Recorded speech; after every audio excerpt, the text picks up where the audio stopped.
નમસ્કાર મિત્રો, ગુજરાતી વાર્તા સાંભળવા માટે આવ્યા છો। ચાલો આપણે વાર્તાની શરૂઆત કરી। એક સમયની વાત છે।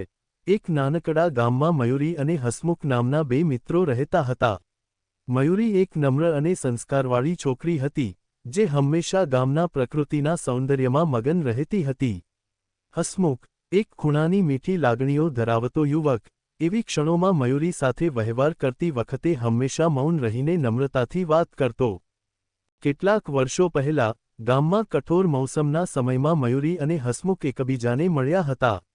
એક દિવસ જ્યારે ધીમે ધીમે વરસાદ શરૂ થયો હતો, હસમુખને મયુરી એક સુંદર સરસાની જાતિ રીતે ઊભી જોવા મળી હતી। વરસાદના મોસમમાં મયુરીના ચહેરા પર ઝલકતા મોસમના પછાતા લલચાવટિયા મેમો જેટલી આકર્ષક લાગણીઓ પ્રગટ થઈ રહી હતી। કેમ છો, હસમુખ? મયુરીએ પૃચ્છા કરી, અને એક સ્મિત સાથે એ આગળ વધતી ગઈ। હસમુખ મૌન રહી ગયો, પરંતુ તે નયનના ઊંડા વાણમાં ભિન્ન અનુભવો જોતા હતા। મયુરીએ વાત કરી તો હસમુખને એવી લાગણીઓ સર્જાઈ કે જાણે કાનિક દ્રષ્ટિએ તેમનું દિલ મળ્યું છે। દરેક વાતચીત પછી હસમુખે મયુરી પર સ્નેહ અને મમતાના ગીતો ધીમે ધીમે જટિલ લાગણીઓ સાથે વહેતો રહી। મયુરી પણ આલેખો અને સંગઠનમાં સારા લાગણી માટે લાગતી હતી। કેટલાક મહિનાઓ બાદ એક દિવસ મયુરીને લાગ્યું કે હસમુખ સાથે તેનો સંબંધ વધુ ઊંડો થઈ રહ્યો છે।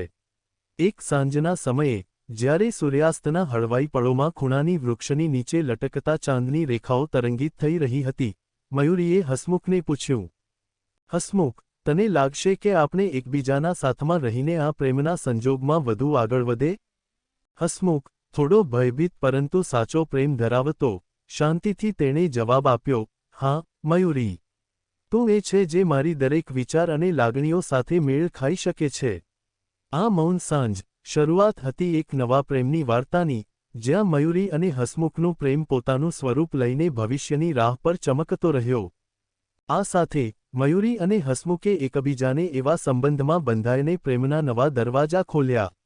હસમુખ અને મયુરી વચ્ચેના સંબંધ હવે એક નવી દિશા તરફ આગળ વધ્યા હતા। બંને એકબીજાની સાવધાન હાજરીમાં જીવનના દરેક ક્ષણને માણી રહ્યા હતા। તેમનું સંબંધ ક્યારેય શબ્દો દ્વારા વ્યક્ત કરવાનું ન હતું, પરંતુ તેમના ચહેરા અને આંખોમાં જે ભાવના હતી, તે બધું કહી જતી હતી। એક દિવસ હસમુખે મયુરીને નદીના કિનારે જવા માટે કહ્યું। મયુરી, આજે જ એક નવી શરૂઆત કરીએ, હસમુખે મયુરીને એક નમ્ર નજરથી જોઈને કહ્યું।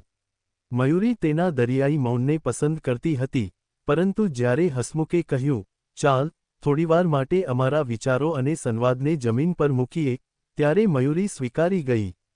નદીના કિનારે જઈને તે બંને એકબીજાની નજીક બેઠા હતા। નદીની ઠંડક અને પાણીના મીઠાશ સાથે વાતચીતની સાથોસાથ એક અનોખી ગહનતા વચ્ચે મયુરીએ પોતાનું દિલ ખોલી દીધું। હસમુખ, હું તો માત્ર એવું માનતી છું કે આપણે જીવનમાં પ્રકૃતિ અને પ્રેમના હમણાં કડી સાથે મળી રહ્યા છીએ। તું શું વિચારે છે? મયુરીએ પૂછ્યું। હસમુખે તરત જ તેના હાથમાં હાથ મૂકતા કહ્યું, મયુરી, તું મારી નજરમાં છેવટે એવા સ્વચ્છ દરિયામાં છે, જે બધું ક્ષણમાં સાવના અને પવિત્ર લાગણીઓમાં ફેરવી નાખે છે। મયુરી હસતી થઈ અને વાતની માથાની મીઠાશ સાથે આ નવા વિશ્વમાં લાગણી પ્રેમનો અનુભવ કરી રહી હતી। એમને લાગતું હતું કે બંનેની જિંદગી સાથે વધુ સમય પસાર કરવાથી એકબીજાને હસતા, અટકતા અને જીવતા રહ્યા। હસમુખ અને મયુરીનો પ્રેમ હવે એક અનોખી મૂર્ખી જેમ ઊભો થયો હતો। તેમણે દરેક સંજોગો અને મૌસમોને એકબીજાના સાથથી જીતેલા હતા, અને તેમનો પ્રેમ જેમ જેમ સમય પસાર થયો, તે વધુ મજબૂત અને ગહન બનતો ગયો। એક દિવસ જ્યારે સૌરાષ્ટ્રના બળગાંડી પર્વતની શાંતિમાં રાત્રિ સમયનો મધુર સંગીત શરૂ થયો, ત્યારે મયુરી અને હસમુખે પોતાનો પ્રેમ જાહેર કરી દીધો। હસમુખ, શું તું મારી જીવનસાથી બનીને સાથે ચાલી શકીશ? મયુરીએ તેનો હાથ પકડીને પૂછ્યું। હસમુખ એક વ્હાલભરી નજર સાથે મયુરીને જોઈને ખુશીથી કહ્યું, હા મયુરી, હું તારા સાથે રહેવા માટે એ દરેક સંજોગો સાથે તૈયાર છું। આ રીતે મયુરી અને હસમુખનો પ્રેમ આખરે એક નવા માર્ગ પર ચડી ગયો।